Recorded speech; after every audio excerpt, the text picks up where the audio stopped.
ውድ የዝግጅታችን ተከታታዮች እንደምን ሰንብታችኋል?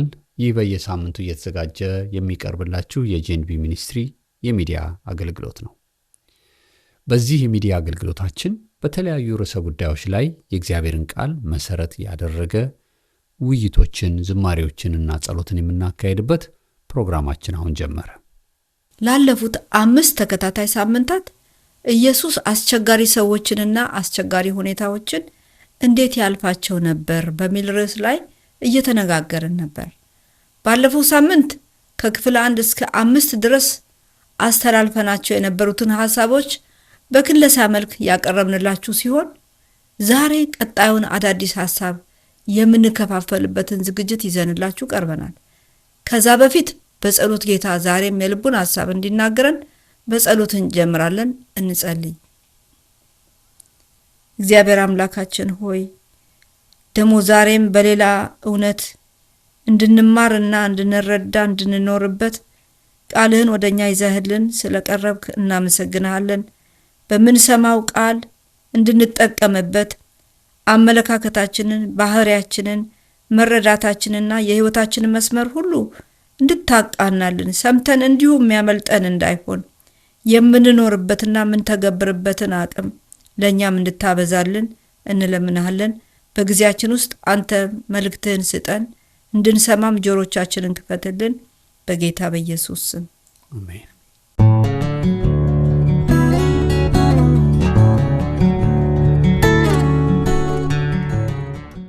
ጌታ ኢየሱስ ለአስቸጋሪ ሰዎችና ሁኔታዎች ሁለተኛው መፍትሄ መንገድ ደግሞ ይህ ነበር ተባብለናል።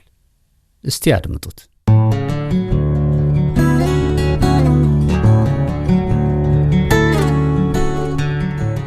ጌታ ኢየሱስ አስቸጋሪ ሰዎችና ሁኔታዎችን የሚያሳልፍበት ሁለተኛው መፍትሄ ዝምታው ነው።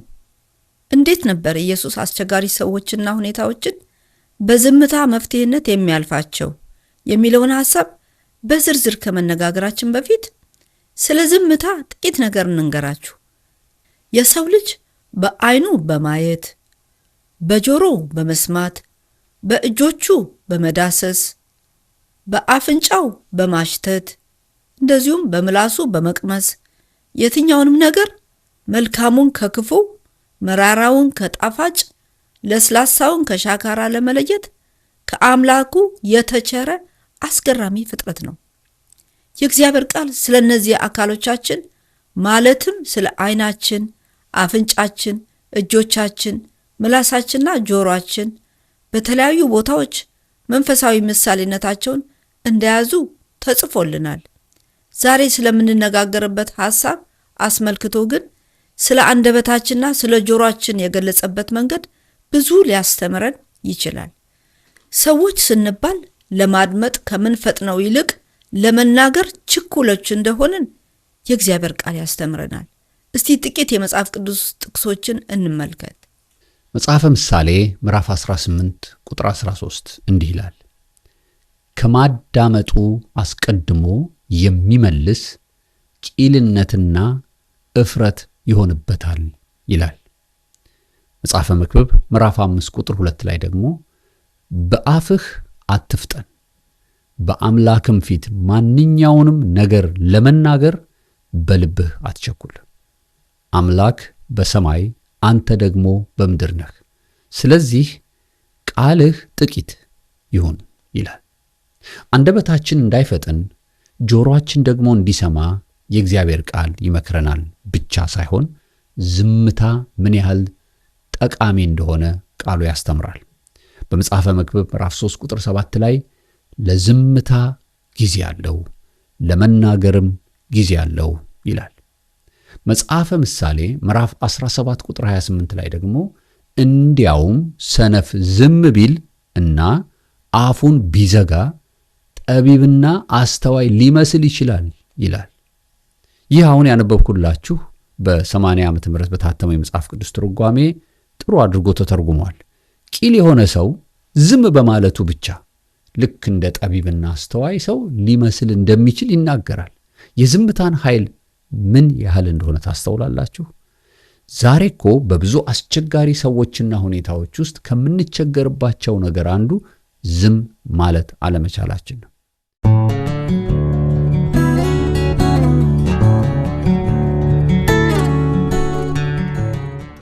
ኢየሱስ አስቸጋሪ ሰዎችና ሁኔታዎች ሲገጥሙት ዝም ይል ነበር የሚለውን እንዲህ ባለ መልኩ ከተነጋገርን በኋላ ዛሬ እኛ ግን ዝም ማለት ስላቃተን ዝም አለማለታችን ለምን ያህል ለባሰ የአስቸጋሪ ሰዎችና ሁኔታዎች ተጋላጭ እንዳደረገን በቀላሉ መረዳት እንችላለን።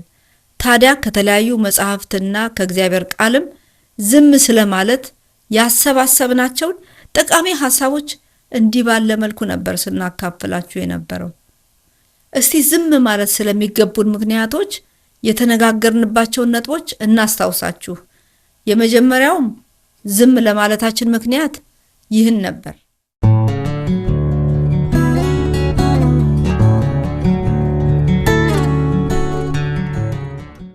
ስለ ዝምታ ጠቃሚነትና ከዚህ በኋላ በምናካፍላችሁ ምክንያቶች የተነሳ ዝም ማለት ስላለባችሁ የመፍትሄ መንገዶች እናካፍላችኋለን።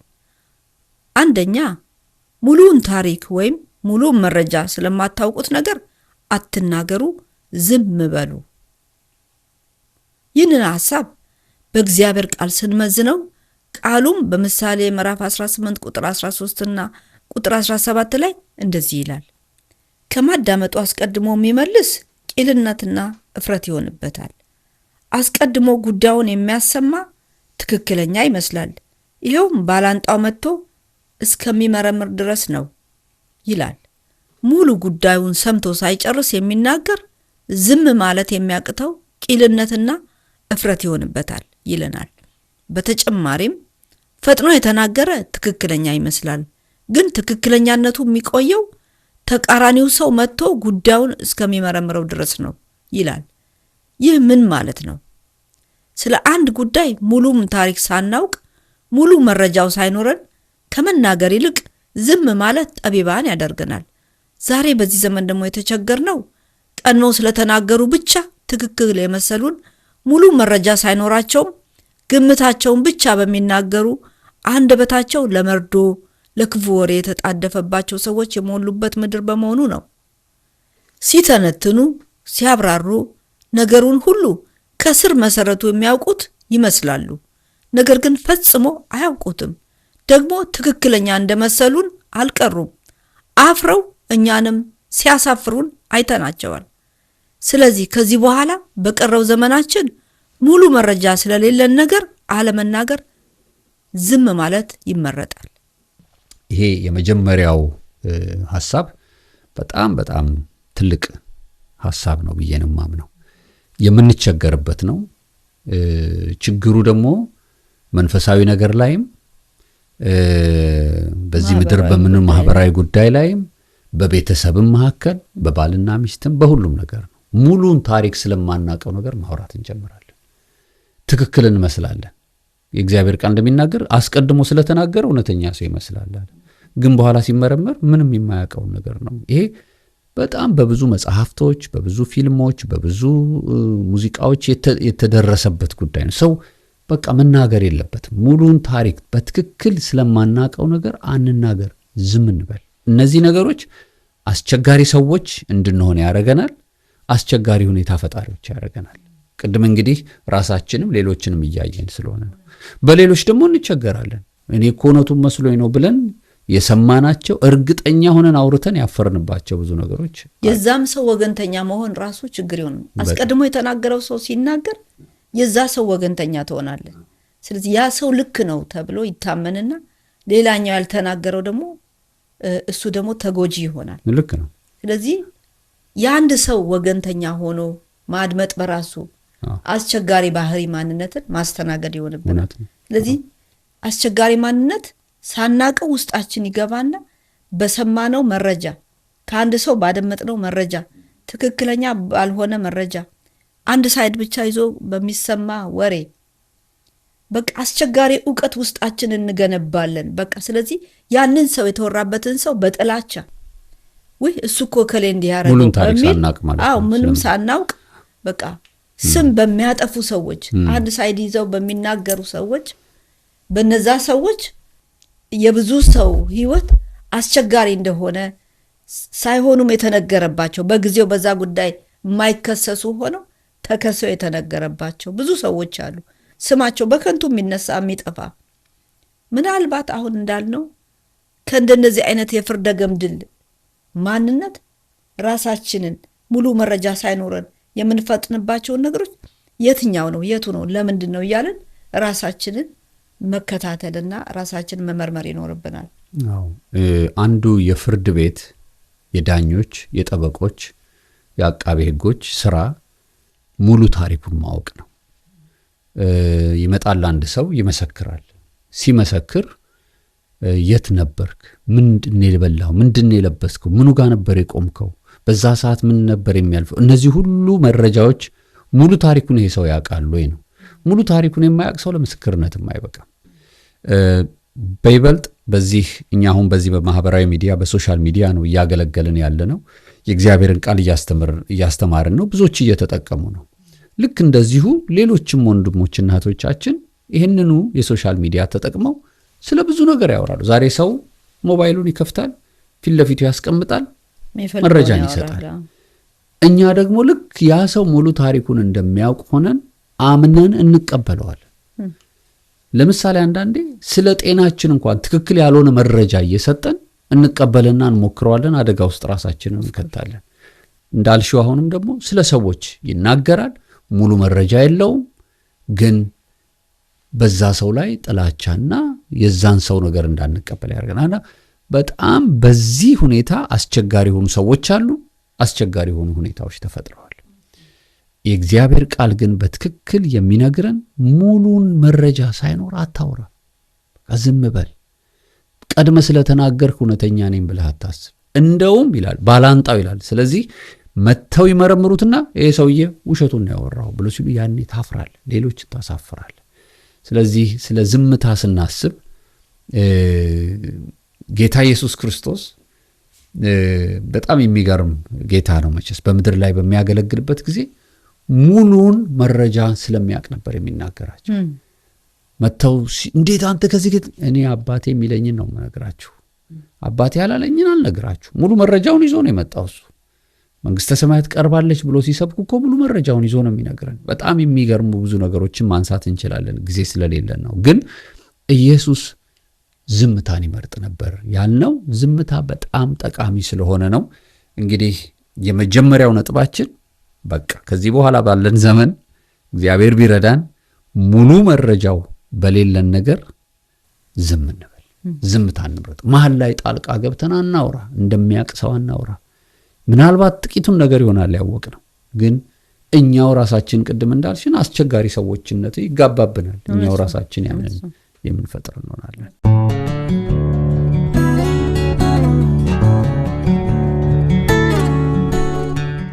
ሁለተኛው ዝምታ ምክንያታችን የሚሆነው ስሜታዊ ባደረገን ነገር ላይ ዝም እንበል። ይህን ሐሳብ በእግዚአብሔር ቃል ስንፈትሸው ቃሉም በምሳሌ ምዕራፍ 18 ቁጥር 21 ላይ እንዲህ ይላል፣ አንደበት የሞትና የሕይወት ኃይል አላት፣ የሚወዷትም ፍሬዋን ይበላሉ ይላል። ይሄውን ያነበብኩላችሁ የማያልፈው የእግዚአብሔር ቃል እንደሆነ ታምናላችሁ? ታዲያ አንደበታችን የሞትና የሕይወት ኃይል አላት እያለን ለምንድነው እንዳመጣልን ስሜታዊ በሆንን ቁጥር እየለፈለፍን አደጋን ወደ ሕይወታችን የምንጠራው? በቃ ዝም እንበል። በይበልጥ በአስቸጋሪ ሰዎችና ሁኔታዎች ስንሆን ጉዳዩ በጣም ስሜታዊ ስለሚያደርገን አፋችን እንዳመጣልን እንናገራለን፣ እንራገማለን፣ ብዙ ነገር እናደርጋለን። ስለዚህ ስሜታዊያን ስንሆን ዝም እንበል። የበለጠ በራሳችንም በምንናገርባቸውም ሰዎችና ሁኔታዎች ላይም ሞትን እያወጅንባቸው ነው። እግዚአብሔር አንደበታችንን ይቆጣጠርልንና ሕይወትን ብቻ የሚናገር ምላስ ይሆንልን።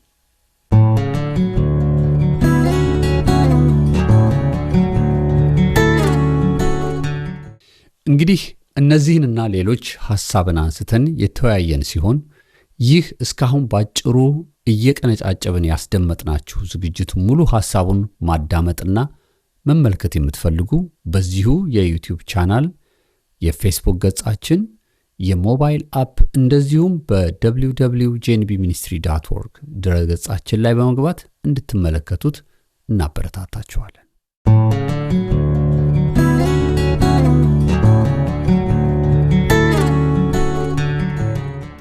ኢየሱስ አስቸጋሪ ሰዎችንና ሁኔታዎችን እንዴት ያልፋቸው ነበር ለሚለው የመፍትሄ ሐሳብ መነጋገር ከጀመርን አንስቶ እስካሁን ያየናቸው ነጥቦች የመጀመሪያው ኢየሱስ አስቸጋሪ ሰዎችና ሁኔታዎች ሳያጋጥሙት በፊት ሁልጊዜ ወደ አብ ይጸልይ ነበር የሚለው የመጀመሪያው መፍትሄ እንደሆነ ከቃሉ ሰፋ ባለ መንገድ ተነጋግረናል። በሁለተኛ ደረጃ ደግሞ ኢየሱስ አስቸጋሪ ሰዎችና ሁኔታዎችን በዝምታ ያልፋቸው ነበር የሚለውን ሐሳብ አንስተን ነበር። በይበልጥ በዚህ ሐሳብ ላይ ሰፋ ያለ ውይይትን ያካሄድን ሲሆን ከመናገር ይልቅ እንደ ጌታ ኢየሱስ ዝም ያለ ማለታችን ጉዳይ በአስቸጋሪ ሰዎችና ሁኔታዎችም እንዲባባሱብን እንዳደረጉ ተምረንባቸዋል። ስለዚህ ነው የኢየሱስ ሌላኛው መፍትሄ ዝም ማለት ነበር ብለን ያካፈልናችሁ። ከዚሁ ከዝምታው የመፍትሄ ሐሳብ ሳንወጣ ኢየሱስ በአስቸጋሪ ሰዎችና በሁኔታዎች ላይ ብቻ ሳይሆን ዝምታን የሚመርጠው ስኬቶቹን ከመናገርም ዝም ይል ነበር። ይህ ማለት ምን ማለት መሰላችሁ? ጌታ ኢየሱስ ታላላቅ ድንቅና ተአምራትን ካደረገ በኋላ እንኳ ተአምራቱ የተደረገላቸው ሰዎችም ይህንኑ ተአምራቱንም ያዩ ሰዎችም እንዳይናገሩና ዝም እንዲሉ ያዛቸው ነበር። እኛኮ ዝም ባለ ማለታችን ምክንያት በብዙ አስቸጋሪ ሰዎችና ሁኔታዎች ወጥመድ ውስጥ እንድንገባ የሆንባቸው ጉዳዮቻችን ብዙ ናቸው። መናገር ያለብንንና የሌለብንን ነገር ለይተን ያለማወቅ ችግር አለብን። ያ ደግሞ በገዛ አፋችን አስቸጋሪ ሰዎችና ሁኔታዎችን ወደ ሕይወታችን፣ ወደ አገልግሎታችን፣ ወደ ትዳራችን ሳይቀር እንጋብዛለን። ብዙ ሰዎች አዲስ መኪና መግዛታቸውን፣ ፍቅረኛ መያዛቸውን፣ ቤት መግዛታቸውን፣ ማርገዛቸውን፣ በትምህርት ቤት መመረቃቸውን፣ ሌላው ቢቀር ለረፍት ወይም ቫኬሽን እየሄዱ እንደሆነ ዝም ከማለት ይናገራሉ።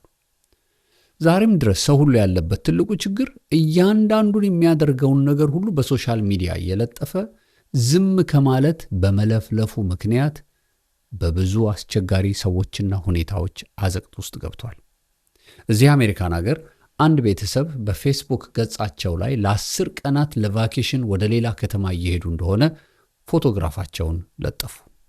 ፎቶግራፉን የተነሱት ቤታቸው በር ላይ መሆኑን ያስተዋሉ ዘራፊዎች በቀጥታ በፎቶው ላይ ባለው የቤት ቁጥርና የሰፈሩ አድራሻ በመምጣት የጋራጅ በሩን ከፍተው በቤታቸው ያለውን ንብረት በሙሉ በመኪና ጭነው ሄዱ። ያ ቤተሰብ ከቫኬሽን ሲመለሱ የጠበቃቸው ባዶ ቤት ነበር። ይህ ቤተሰብ አስቸጋሪ ሰዎችና ሁኔታዎችን የጋበዘው በገዛ አፉ ነው። ዝም ማለት ጥቅሙ ይህ ነው። አሁን እንደው አስባችሁታል? የበላነውንና የጠጣነውን የለበስነውንና የተጫማነውን ሁሉ ዝም ከማለት ይልቅ እወቁልኝ እያልን በተገኘው ነገር ሁሉ ለሕዝብ መናገራችን ጥቅሙ ምንድን ነው?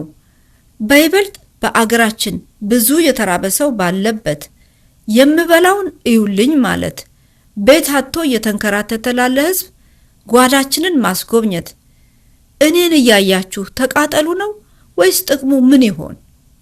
በአንድ የኤዥያ አገር ባለስልጣን የሆነ ሰው ስልጣኑን ተጠቅሞ ብዙ ገንዘብ ዘርፏል ተብሎ በሙስና ወንጀል በፍርድ ቤት ተከሶ በቀረበ ጊዜ ጥፋተኛ እንዳልሆነ ይሄ ሰው ሲከራከር አቃቤ ሕጉ ይህንን ባለስልጣን ያሸነፈው የዚህ ባለስልጣን ሴት ልጅ በየቀኑ በየሚዲያው በምትለጥፈው ፎቶግራፍ ያንን እማኝ አድርጎ በማቅረብ ለብዙ ዓመት ወደ እስር ቤት እንዲወረወር አደረገው። ዝም ማለት ችግራችንን ብቻ አይደለም፣ ስኬታችንንም ይጠቀልላል። ኢየሱስ በጲላጦስ ፊት ያ ሁሉ ክስ ሲወርድበት ዝም ማለቱ ጲላጦስን እጅግ አስደነቀው።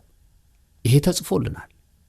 ስለዚህ ዝም ማለት አለብን ከሚለው ሐሳብ ሳንወጣ ዝም ማለት ስላለብን ምክንያቶች የተለያዩ ሐሳቦች አካፍለናችሁ ነበር።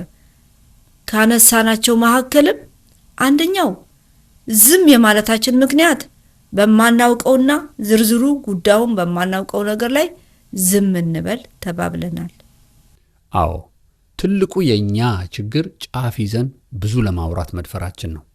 ይህንን ባህሪ ደግሞ በሌሎች ሰዎች ላይ ስናየው እንበሳጫለን እንጂ እኛም ራሳችን ይህ ችግር ይታይብናል።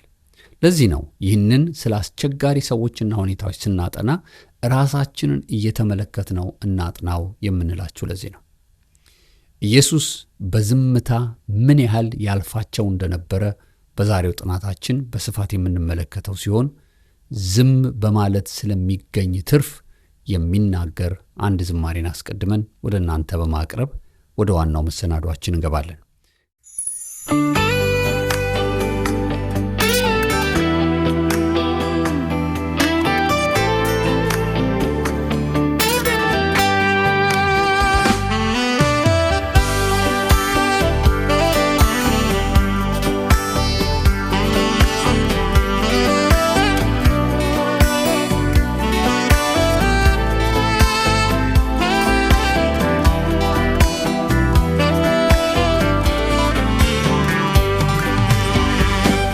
ዝም ልበል አንደበቴን ልክታ፣ ብዙ ከመናገር ይበልጣል ዝምታ።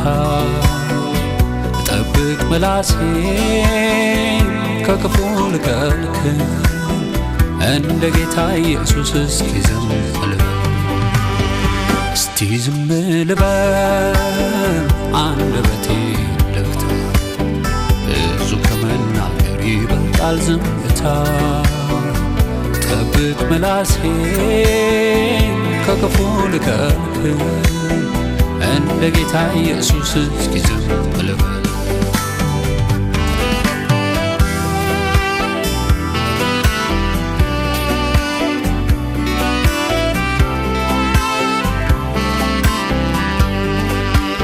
አንደበት ትንሽ ነው ይለኩሳል እሳት፣ የችኮላ ምላሽ አመጣብኝ ክሳት። ውሃን እንደማፍሰስ ቃሎቿ አይመለስ፣ ስለዚህ አስቀድሜ ዝምታዬን ልልበስ። ቃሌ ጥቂት ይሁን ዝምታዬ ይብዛ፣ ክፉ እንዳይወጣኝ አንደበቴን ልግዛ። ቃሌ ጥቂት ይሁን ዝምታዬ ይብዛ፣ ክፉ እንዳይወጣኝ አንደበቴን ልግዛ።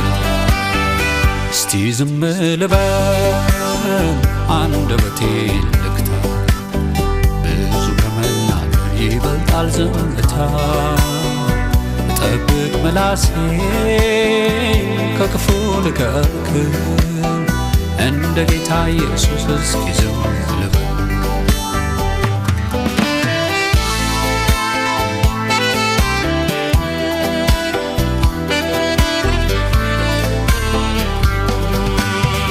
ምላሴ ሲፈጥን ልቤ ሳይመረምር፣ ካፌ የወጣው ቃል ያቆስላል ሁሉንም።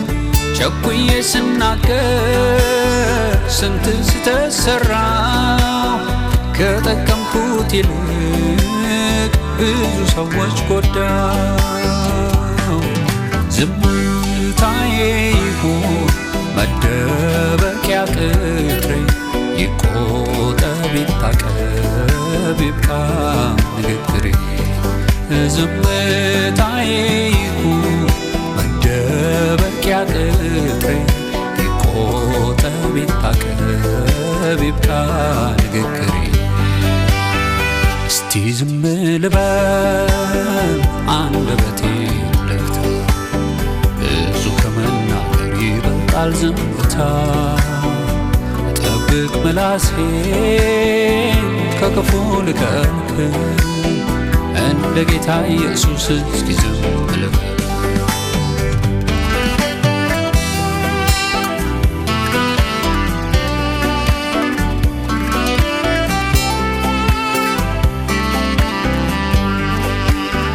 የሌላውን ሐሳብ ስሜት እንድረዳ ጆሮዬን ልክፈተው ልስማ በጥሞና በዝምታዬ ውስጥ ጌታን እሰማለሁ ራሴንና ሌላው ሁሉ አተርፋለሁ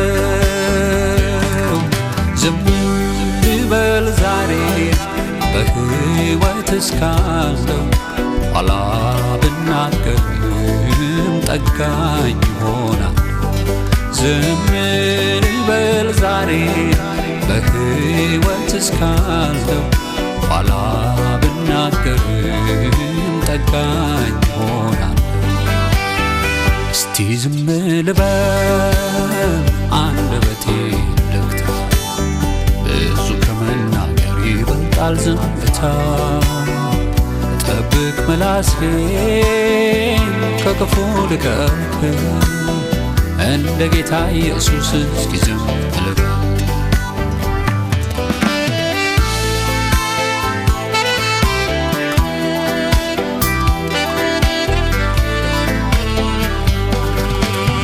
ስመረር ስከፋ ሆድ ሲብሰኝ ድንገት አንደበቴን ልክታ ልልመድ ዝም ማለት ውስጤ ያዝኩትን ደግሞስ ብናገረው ምን ሊፈይድልኝ መፍትሄ የለው ሰው ግን ለአምላኬ ብቻ ሁሉንም ብነግረው መልስን አገኛለሁ ጌታ እምላለሁ ግን ለአምላኬ ብቻ ሁሉንም ብነግረው መልስን አገኛለሁ ጌታ እምላለሁ እስቲ ዝም ልበል አንደበቴን ልግታ ብዙ ከመናገር ይበልጣል ዝምታ ጠብቅ ምላሴን ከክፉ ልከልክል እንደ ጌታ ኢየሱስ እስኪ ዝም ልበል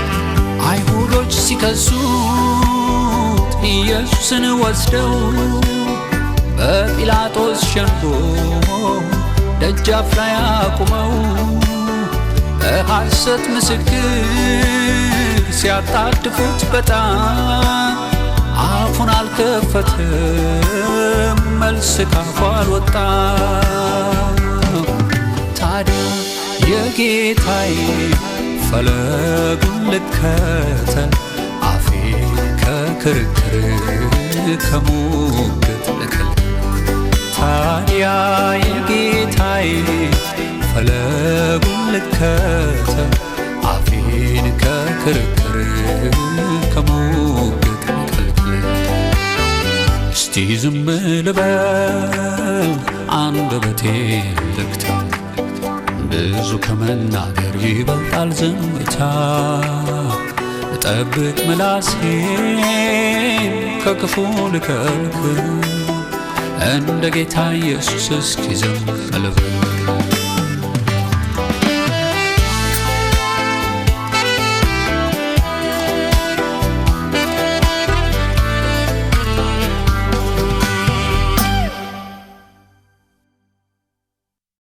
ስለነበረን የዝማሬ ጊዜ ጌታን እናመሰግነዋለን። እውነት ነው፣ እንደ ጌታ ኢየሱስ እኛም ዝም ማለት የምንችልበትን ጸጋ እግዚአብሔር ያብዛል። እስከ ዛሬም ዝም ባለ ማለታችን ምክንያት ከገባንባቸው አስቸጋሪ ሰዎችና ሁኔታዎች ውስጥ ያውጣል።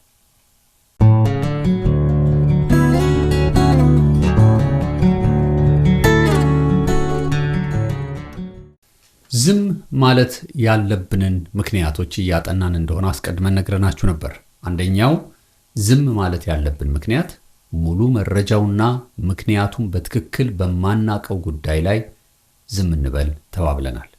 ከዚያም ስሜታዊ በሚያደርገን ነገር ላይ ዝም እንበል የሚለውን ሐሳብ ባለፈው ሳምንት ተምረናል።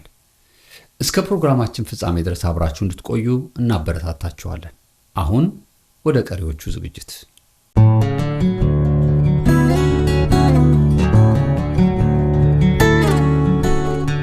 በሶስተኛ ደረጃ ሌሎችን የሚያስቀይምና የሚጎዳ ከሆነ ዝም እንበል። ይህንን ሐሳብ በእግዚአብሔር ቃል ስንመዝነው ቃሉም በኤፌሶን ምዕራፍ 4 ቁጥር 29 ላይ እንደዚህ ተብሎ ተጽፏል።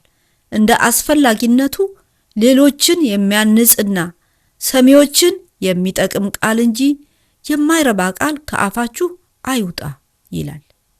ሐዋርያው ጳውሎስ በመንፈስ ቅዱስ ተነድቶ ምን እያለ እየመከረ እንደሆነ ይገባናል። ሰሚዎቻችንን የማይገነባ፣ የሚያፈርስ፣ የማያንጽ ፈጽሞ የማይረባ ቃል ከሆነ ዝም በሉ እያለን ነው። ዛሬ እኮ የበሽታ ወረርሽኝ ካፈረሰን በላይ፣ ጦርነት ከጨረሰን በላይ፣ ድህነት ካራቆተን በላይ የሰዎች ምላስ አፍርሶናል። በሰዎች አንደበት ተጎርተናል። የዛሬ 10 ዓመት እከሊት እንዲህ አለችኝ ብለው ከቤተ ክርስቲያን ከወንድሞችና እህቶች ህብረት የጠፉ ብዙ ሰዎች እኮ አሉ። እነዚህን ሰዎች ምን አባረራቸው ብላችሁ ብትጠይቁ ዝም ማለት ያቃታቸው ሰዎች አባረሯቸው የሚል ምላሽን ታገኛላችሁ።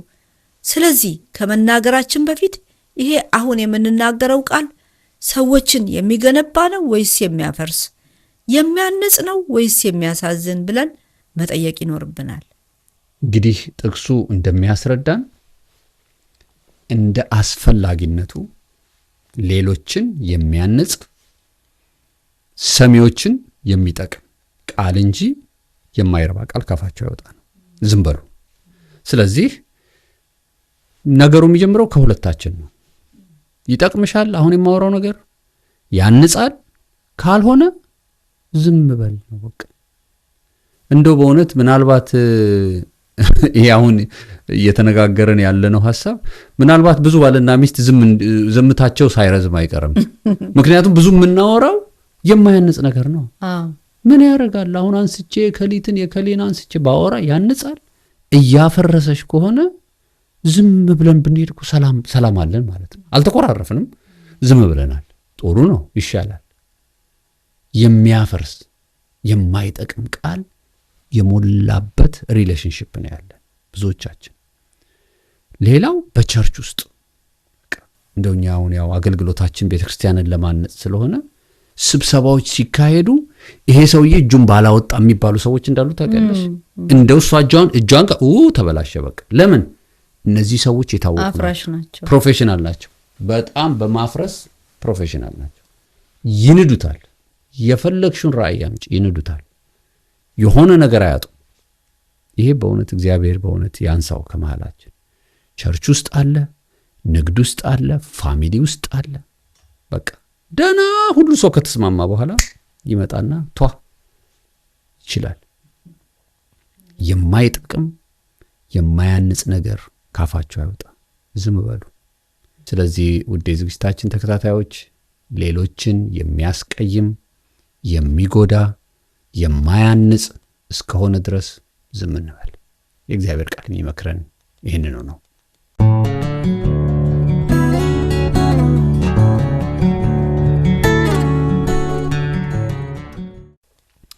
አራተኛው መናገራችን ጸብንና ግጭትን የሚያባብስ ከሆነ ኦሬዲ ተፈጥሯል፣ ችግርና ጸቡ ተፈጥሯል። ግን ያንን የሚያባብስ መፍትሄን የማያመጣ ከሆነ ዝም እንበል። ይህንን ሐሳብ በእግዚአብሔር ቃል ስንመዝነው በምሳሌ ምዕራፍ 15 ቁጥር 1 ላይ እንዲህ ይላል፣ የለዘበ መልስ ቁጣን ያበርዳል፣ ክፉ ቃል ግን ቁጣን ይጭራል ይላል። ለመሆኑ በሩዋንዳ የተቀሰቀሰው ያ አስፈሪ ግጭት በምን እንደተቆሰቆሰና እንደተባባሰ ታውቁ ይሆን? አዎ፣ ዝም ማለት በማይችሉ ሰዎች ምክንያት ነው። ዛሬም በቤተሰብ መሃል፣ በቤተ ክርስቲያን መካከል፣ በአገር፣ በዘር፣ በጎሳ፣ በንግድ ሸሪኮች መካከል በቀላሉ ግጭት ሊያስነሱ ሊያባብሱ የሚችሉ ንግግሮችን በመናገራቸው ምክንያት ሰዎች ለእርስ በርስ ግጭት ተዳርገው እናያለን። ንግግራችንና ቃላችን ለግጭት ምክንያት ከሚሆን ዝም እንበል።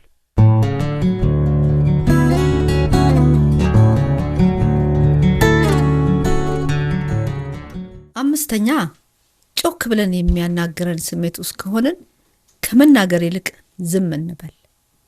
ይህን ሐሳብ በእግዚአብሔር ቃል ስንመዝነው ቃሉም በመጽሐፈ ምሳሌ ምዕራፍ 14 ቁጥር 29 ላይ እንደዚህ ይላል፣ ታጋሽ ሰው ትልቅ ማስተዋል አለው፣ ግልፍተኛ ሰው ግን ቂልነቱን ያሳያል ይላል።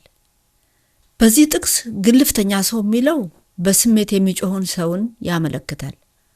አንዳንዴ የምንናገረው ነገር ትክክለኛና እውነት ያለው ሆኖ ሳለ ባልተረጋጋና ስሜታዊ በሆነ ጩኸት በመናገራችን ምክንያት ብቻ ተሰሚነትን እናጣለን።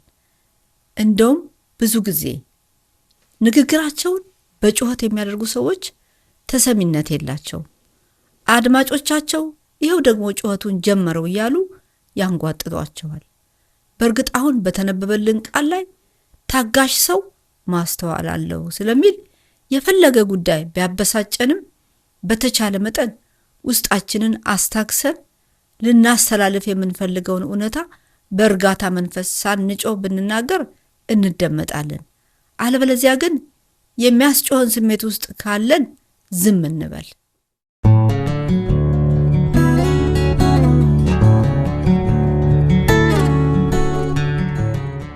እንግዲህ እነዚህ ዝም ስለማለት የእግዚአብሔርን ቃል መሰረት በማድረግ ያካፈልናችሁ እውነታዎች ምን ያህል እንደምትጠቀሙባቸው ባናውቅም በማስታወሻችሁ ከያዛችኋቸውና በሕይወታችሁ ለመተግበር ከሞከራችኋቸው በአጭር ጊዜ ውስጥ የሚያውቋችሁና የቅርብ የሆኑ ሰዎች ሳይቀሩ መለወጣችሁን ያውቃሉ። እንግዲህ ወደ ዋናው ተምሳሌታችን ወደ ሆነው የኢየሱስ ሕይወት ጥናታችን እንቀጥል። ኢየሱስ በሚያስቸግሩ ሰዎችና ሁኔታዎች ላይ ዝም በማለት መፍትሄን ያደርግ ነበር ተባብለናል። በዚህ ሐሳብ ስለ ኢየሱስ የሚገርመው ሌላ ትልቅ ጉዳይ ምን መሰላችሁ? ኢየሱስ ለአስቸጋሪ ሰዎችና ሁኔታዎች ዝም ማለትን ብቻ ሳይሆን ስኬቱን እንኳ ሌሎች እንዳይናገሩ ዝም እንዲሉ ያዛቸው ነበር። ጌታ ኢየሱስ ብዙ ሰዎችን ሲፈውስ፣ ድንቅና ተአምራትን ሲያደርግ ለተፈወሱት ሰዎችና ፈውሱን በቅርበት ለሚያዩት ደቀ መዛሙርቱ ሳይቀር እንዳይናገሩ ያዛቸዋል። ለምሳሌ ጥቂቶቹን እስኪ እንመልከታቸው። ማርቆስ ወንጌል ምዕራፍ 1 ቁጥር 43 እና ቁጥር 45 ላይ እንዲህ የሚል ቃል አለ። ኢየሱስም ሰውየውን አጥብቆ በማስጠንቀቅ እንዲህ ሲል አሰናበተው፣ ለማንም አንድ ነገር እንኳ እንዳትናገር ተጠንቀቅ። ነገር ግን ምስክር እንዲሆናቸው ሄደህ ራስህን ለካህን አሳይ፣ ስለ መንጻትህም ሙሴ ያዘዘውን መሥዋዕት አቅርብ አለው። ሰውየው ግን በሄደበት ሁሉ ነገሩን በሰፊው አወራ፣ ወሬውንም አሰራጨ። በዚህ ምክንያት ኢየሱስ ወደ ማንኛውም ከተማ በግልጽ መግባት አልተቻለውም። ከዚህም የተነሳ ከከተማ ውጭ በሚገኙ ምድረ በዳዎች መኖር ጀመረ። ሰዎች ግን ከያቅጣጫው እርሱ ወዳለበት መምጣት አላቋረጡም ነበር ይላል። ሌላም ጥቅስ እንመልከት። የማርቆስ ወንጌል ምዕራፍ 5 ከቁጥር 40 እስከ 43 ላይ እንደዚህ የሚል ቃል አለ። ከዚያም የብላቴናይቱን እጅ ይዞ ጣሊታ ቁሚ አላት። ትርጉሙም አንቺ ልጅ ተነሺ ማለት ነው። ብላቴናይቱም ወዲያውኑ ተነስታ ቆመች፣ ወዲያ ወዲህም ሄደች። ዕድሜዋም 12 ዓመት ነበር። ሰዎችም በሁኔታው እጅግ ተደነቁ። እርሱም ይህን ነገር ማንም እንዳያውቅ አጥብቆ አስጠነቀቃቸው። የሚበላ ነገር እንዲሰጧትም ነገራቸው ይላል። ከዚያም ኢየሱስ ዓይኖቻቸውን ዳሶ እንደ እምነታችሁ ይሁንላችሁ አላቸው። ዓይኖቻቸውም በሩ። ኢየሱስም ይህን ማንም እንዳያውቅ ብሎ በጥብቅ አስጠነቀቃቸው። እነርሱ ግን ወጥተው በአካባቢው ሁሉ ስለ ኢየሱስ አወሩ ይላል። እስካሁን ባነበብንላችሁ ጥቅሶች ላይ ለምንድን ነው ጌታ ኢየሱስ ደጋግሞ እንዳይናገሩና ዝም እንዲሉ የሚያዛቸው ብለን መጠየቅ አለብን። ለመሆኑ በዚህ ዘመን ያለን አገልጋዮች አይደለም ለሞተ ሰው ጸልየን ከሞት ቢነሳልን ቀርቶ አንድ አገልጋይ ለሰዎች ጸልዮ እርኩስ መንፈሱን ካስወጣው ያ ትዕይንት በብዙ የሶሻል ሚዲያዎች ሁሉ እንዲታይለት፣ እንዲሰማለት፣ ሰው ሁሉ ጉድ እንዲልለት ሲያደርግ በየቀኑ የምናየው ጉድ አይደል? ኢየሱስ ግን ዝም እንዲሉ ያዛቸው ነበር። ታዲያ ለምን ይህን ያደረገ ይመስላችኋል? አዎ ኢየሱስ ምክንያቱ አንድ ነገር ነው። ጌታ ኢየሱስ በዚህ ምድር ሲያገለግል በጊዜ የተወሰነ እንደሆነ ያውቃል። የትኛውንም ነገር ያለ ጊዜው አያደርግም ነበር። ካስታወሳችሁ በቃና ገሊላ ሰርጉ ላይ የወይን ጠጁ ባለቀ ጊዜ እናቱ ማርያም ወደ እርሱ መጥታ የወይን ጠጅ እኮ አልቆባቸዋል ብላ ስትነግረው የኢየሱስ መልስ ጊዜ ገና አልደረሰም የሚል ነበር። በሌላ ቦታ ደግሞ ኢየሱስን ሊይዙ በመጡ ሰዓት ስለ ጊዜ እንዲህ ሲል በማርቆስ ምዕራፍ 14 ከቁጥር 48 እስከ 49 ባለው ክፍል ላይ እንዲህ ብሏል። ኢየሱስም እንዲህ አላቸው፣ እንደ ወንበዴ በሰይፍና በቆመጥ ልትይዙኝ መጣችሁን? በየዕለቱ በቤተ መቅደስ እያስተማርኩ ከእናንተ ጋር ስኖር አልያዛችሁኝም። መጽሐፍት ይፈጸሙ ዘንድ ይህ ሆነ ይላል። አያችሁ፣ ኢየሱስ ያለ ጊዜው የትኛውንም ነገር እንደማይሆንበት ያውቅ ነበር። ስላበላቸውና ተአምራትን ስላደረገላቸው ብዙዎች ሊያነግሱት ሲፈልጉ ይሰወርባቸው ወይም ይጠፋባቸው ነበር። ሙገሳቸውንም ሹመታቸውንም ይሸሸው ነበር። እኛ ደግሞ በዚህ ዘመን ያለን አጥብቀን የምንፈልገው ጉዳይ ቢኖር ሙገሳውና ሹመቱን ነው። ጌታ ኢየሱስ በአስቸጋሪ ሰዎችና ሁኔታዎች እንደተከበበ ስለሚያውቅ የሰዎቹ አድናቆትና ሆይሆታቸውን ግርግራቸው አያጓጓውም ነበር። ጌታ ኢየሱስ በዮሐንስ ወንጌል ምዕራፍ 8 ላይ ስለተጻፈችው አመንዝራይቱ ሴት ያደረገውን ታስተውላላችሁ። ያቺ በምንዝር ኃጢአት የተያዘች ሴት ይዘው ወደ እርሱ አመጧት። በፊቱ አቁመው ይቺ ሴት ስታመነዝር አገኘናት። እንዲህ ያለችውን ሴት በድንጋይ እንድትወገር ሙሴ በሕጋችን ጽፏል።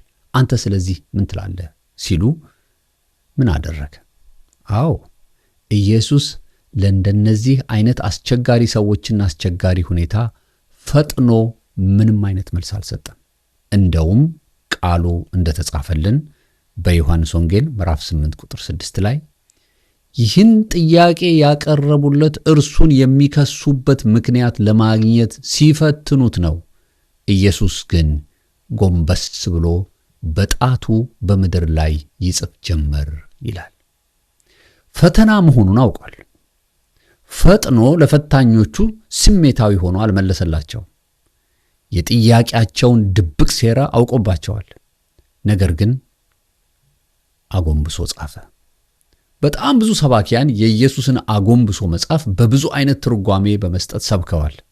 ነገር ግን የምንባቡን አውድ ዋና ሐሳብ ኢየሱስ ለመናገር የዘገየ መሆኑን የሚያመለክት ስፍራ ነው። ይህንን የጌታችንን ባህሪ ምሳሌነት እኛም ልንወስድ ይገባናል። ኢየሱስ ምንም የጥበብን ቃል ተናግሮ ያችን አመንዝራይቱን ሴት በትክክለኛው ፍርድ ቢዳኛትም አስቀድሞ ግን ዝምታን መርጦ ነበር። ጌታ ኢየሱስ በመከራው ጊዜ በካህናት በጸሐፍትና በፈሪሳውያን ፊት የብዙ የሐሰት ክስ ወንጀል በጥያቄ ሲያጣድፉት የመረጠው ዝምታን ነበር። እስቲ ማቴዎስ ወንጌል ምዕራፍ 26 ከቁጥር 59 እስከ 64 ላይ ያለውን ቃል እናንብበው። ቃሉ እንደዚህ ነው የሚለው። በዚህ ጊዜ የካህናት አለቆችና የአይሁድ ሸንጎ በሙሉ ኢየሱስን ለማስገደል የሐሰት ማስረጃ ይፈልጉ ነበር። ብዙ የሐሰት ምስክሮች ቢቀርቡም በቂ ማስረጃ አላገኙም። በኋላ ግን 2 ሰዎች ቀርበው ይሄ ሰው የእግዚአብሔርን ቤተ መቅደስ አፍርሼ በ3 ቀን ውስጥ መልሼ ሊሰራው እችላለሁ ብሏል በማለት ተናገሩ። በዚህ ጊዜ ሊቀ ካህናቱ ተነስቶ በመቆም እነዚህ ሰዎች ለሚመሰክሩብህ ሁሉ ምንም መልስ አትሰጥምን? አለው። ኢየሱስ ግን ዝም አለ። ሊቀ ካህናቱም በሕያው እግዚአብሔር አምልሃለሁ፣ አንተ ክርስቶስ የእግዚአብሔር ልጅ እንደሆንክ ንገረን አለው። ኢየሱስም አንተው ራስህ ብለኸዋል፣ ነገር ግን ለሁላችሁም ልንገራችሁ፣ ወደፊት የሰው ልጅ በኃያሉ ቀኝ ተቀምጦ በሰማይ ደመና ሲመጣ ታዩታላችሁ አለው ይላል። በዚህ ክፍል ኢየሱስ ያ ሁሉ የሐሰት መረጃና ክስ እላዩ ላይ ሲወርድበት ዝም አለ። በእርግጥ በምንባቡ እንደሰማነው ኢየሱስ የተናገረው በሁለት ምክንያት ነው። አንደኛው ምክንያት ጠያቂው ሊቀ ካህን ስለነበረ ነው ምላሽን የሰጠው። እንደውም መጀመሪያ ላይ ለሊቀ ካህኑም ቢሆን ዝምታን ነበር የመረጠው። በኋላ ግን በሁለተኛ ሲጠይቀው በሕያው እግዚአብሔር ስም አምልሃለሁ ተናገር ብሎ ሊቀ ካህኑ ኢየሱስን ሲናገረው፣ በዛን ዘመን ሊቀ ካህን የሆነ በእግዚአብሔር ስም ተናገር ብሎ ካዘዘ በአይሁድ ባህል የመናገር ግዴታ እንዳለ ኢየሱስ ባህሉን ጠንቅቆ ስለሚያውቅ ያኔ ምላሽን ሰጠው። አያችሁ፣ በአስቸጋሪ ሰዎች እንዲሁም በአስቸጋሪ ሁኔታዎች ፊት ኢየሱስ በዝምታ ማለፉንና መመለስ ሲኖርበት ደግሞ በቀጥታ ሲመልስላቸው እንመለከታለን። ኢየሱስ በሊቀ ካህኑ ፊት ብቻ አይደለም፣ በጲላጦስም ፊት ኢየሱስ እንዴት ዝም በማለቱ ጲላጦስን እንኳን እንዳስደነቀው ተጽፎልናል። የማቴዎስ ወንጌል ምዕራፍ 27 ከቁጥር 12 እስከ 14 እንዲህ ይላል። የካህናት አለቆችና ሽማግሌዎች ሲከሱት ግን ምንም መልስ አልሰጠም። በዚህ ጊዜ ጲላጦስ ስንት ነገር አቅርበው እንደሚከሱህ አትሰማምን? አለው። እርሱ ግን አገረ ገዢው እስኪገረም ድረስ ለቀረበበት ክስ አንዲት ቃል እንኳን አልመለሰም ይላል። አያችሁ፣ ኢየሱስ ጲላጦስን በዝምታው ያስደንቃል። እኛ በመለፍለፋችን ብዙ ሰዎችን እናስደንቃለን። ይሄ እኮ በጣም የሚያሳፍር ነገር ነው። በይበልጥ የሆነ አስቸጋሪ ሁኔታ ውስጥና በአስቸጋሪ ሰዎች የተጎዳን ቀንማ እንኳን ዝም ሊያስብለን ለሚያውቀንም ሆነ ለማያውቀን የደረሰብንን ሁሉ ስንለፈልፍ ማቆሚያም አናገኝም። ኢየሱስ ግን በዛ ሁሉ የሐሰት ውንጀላ ውስጥ ዝምታን መረጠ። ይህ የኢየሱስ ዝምታ ትንቢታዊ ነበር። በትንቢተ ኢሳይያስ ምዕራፍ 53 ቁጥር 7 ላይ ስለዚህ ዝምታው የተተነበየውን ቃል እናንብበው። እንዲህ ይላል፣ ተጨነቀ፣ ተሰቃየም፣ ነገር ግን አፉን አልከፈተም። እንደ በግ ወደ መታረድ ተነዳ፣ በሸላቶች ፊት ዝም እንደሚል በግ አፉን አልከፈተም ይላል።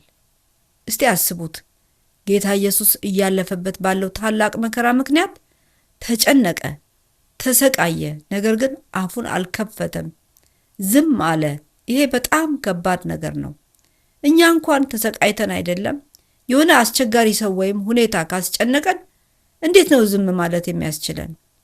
እንደውም ብሶብን ሳንጮህ እንቀራለን ብላችሁ ነው?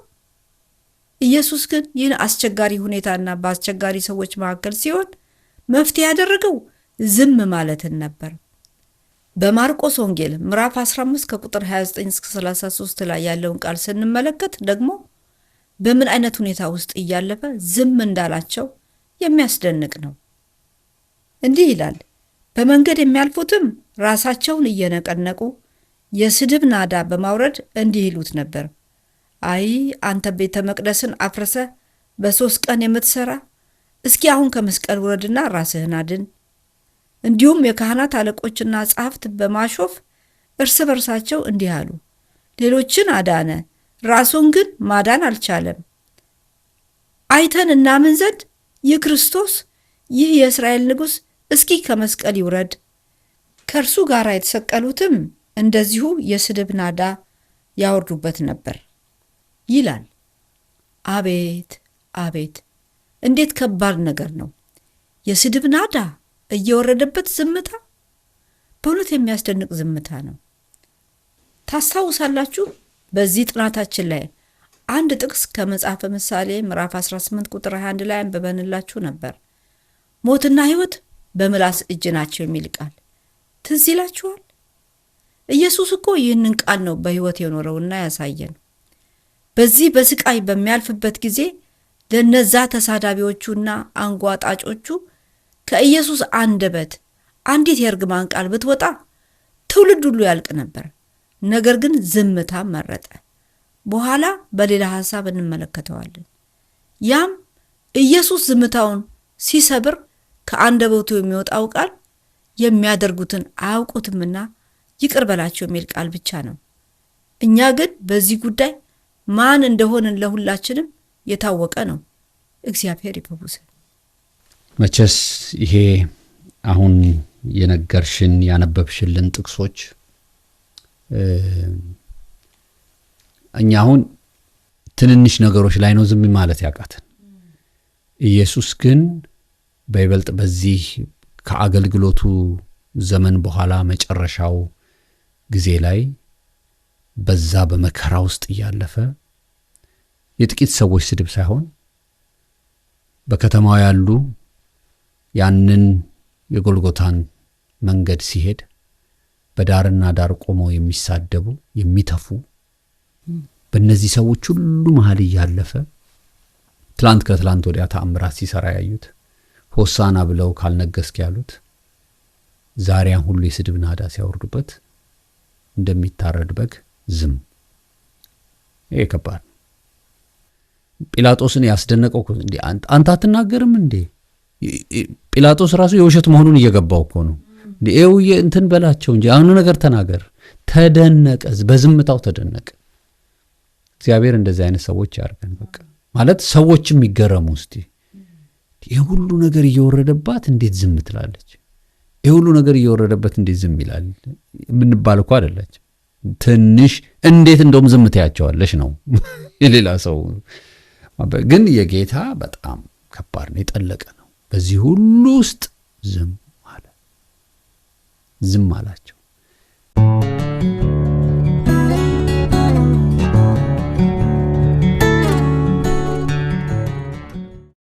እንግዲህ እስካሁን ስንነጋገር እንደነበረው ኢየሱስ በብዙ ከባድ ሁኔታዎች ውስጥ እያለፈ በጎንና በጎን የቆሙ ሁሉ በስድብ ናዳ እያወረዱበት እየተፉበት በዚህ ሁሉ አስቸጋሪ ሰዎችና ሁኔታዎች ውስጥ እያለፈ ዝም ብሏል።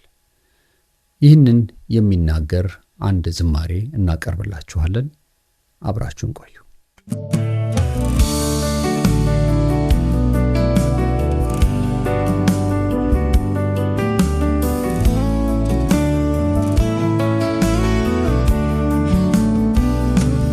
ጥፋት ከቶ ሳያጠፋ ወንጀል ሰርተሃል እየተባለ እናንተ የምታውቁት ሰው ለራሱ ማይሟገት ማን አለ?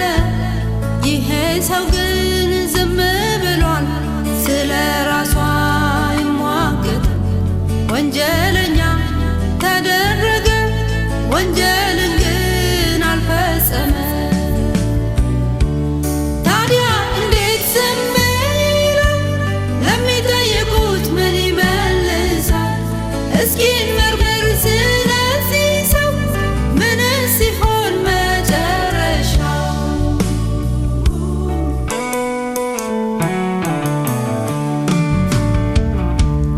አንዳች እንኳን ሳይናገር በልቡ ክፋትም ሳይኖር በገዢ ፊት አቀረቡት የስህተት ቃል እንዲናገር። እርሱ ግን በአንደበቱ ምንም ቃል አልተናገረ። እንደ ዲዳ ሰው መሰለ፣ ሲጠይቁት መልስ አልሰጠ።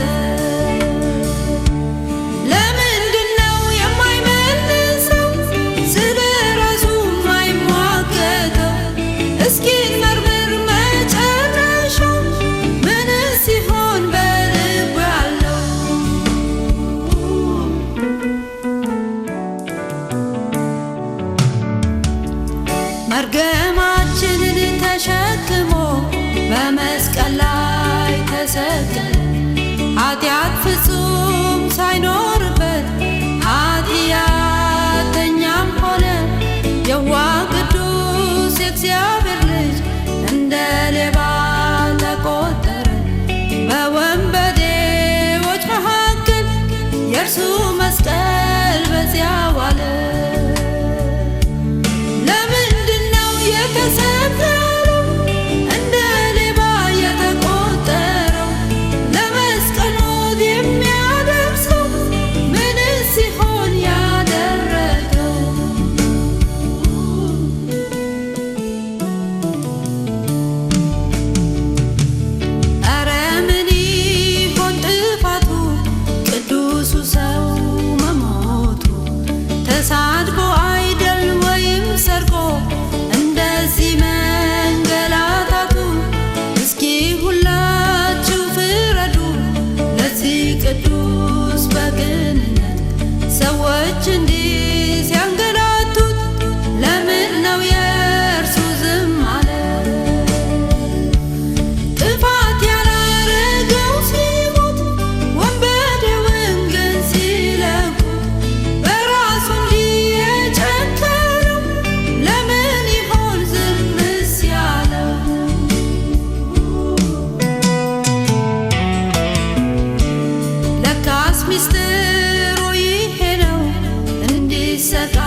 በደለኞች ስለነበር በደላችንን ሊያስወግድ ነው። ታዲያ እንዴት ይዘነጋል ያደረገልን ውለታ? ቀላል ነገር እኮ አይደለም የፈጸመው በጎልጎታ። በራሱ ላይ የጨከነው ዝም ብሎ የታገሰው ሊያድነን ነው ሊታደገን ስለማንችል የወዲያኛውን ዝም ብሎ የተነዳው እንደ በግ ሆኖ የታረደው ለእኛ ስላለው ፍቅር ነው በዝምታ ሁሉን የቻለው ሁሉን የቻለው። የዘላለም አምላክ እግዚአብሔር ሆይ ስለሰጠህን የሕይወት ቃል፣ የእውነት ቃል፣ የመመለሻ ቃል እናመሰግንሃለን።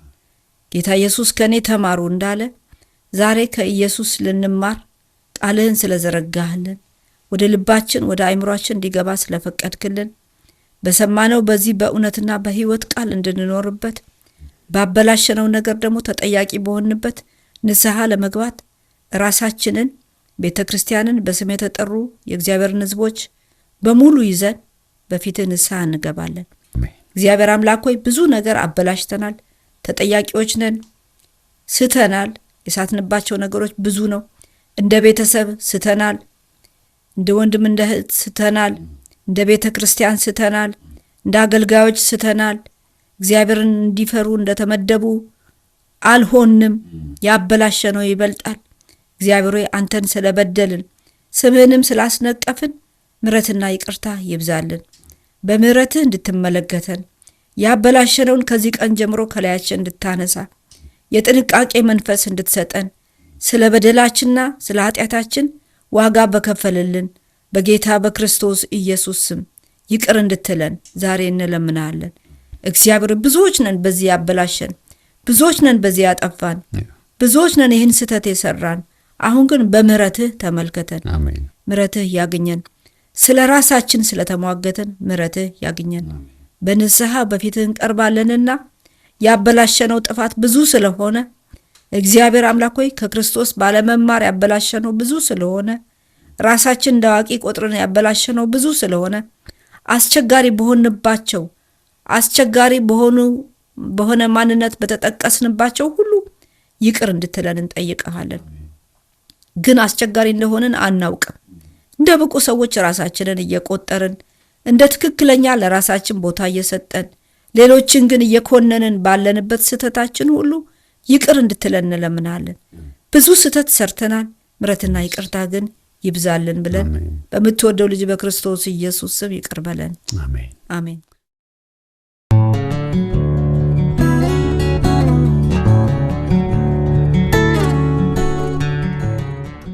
በተከታታይ ስናደርገው በነበረው በዚህ እውነት ውስጥ ያገኛችሁትን መልካም እውነት ከውስጣችሁ እንዳይጠፋ ተግባራዊ በማድረግ ሁላችሁ በዚህ እንድትተጉ ማድረግ ያለብንን እንድናደርግ ዕውቀት እንዲበዛልን ቃሉን ልኮልናል። በተማርነው እውነት እንድንቆም ደግሞ እግዚአብሔር በጸጋው ይርዳን። ይሄን መጪውን ሳምንት ደግሞ በዚህ ማስተዋል ውስጥ እንድንጠበቅ የእግዚአብሔር ጥበብና ዕውቀት ማስተዋል ከሁላችን ጋር ይሁን። በሰላም ቆዩን።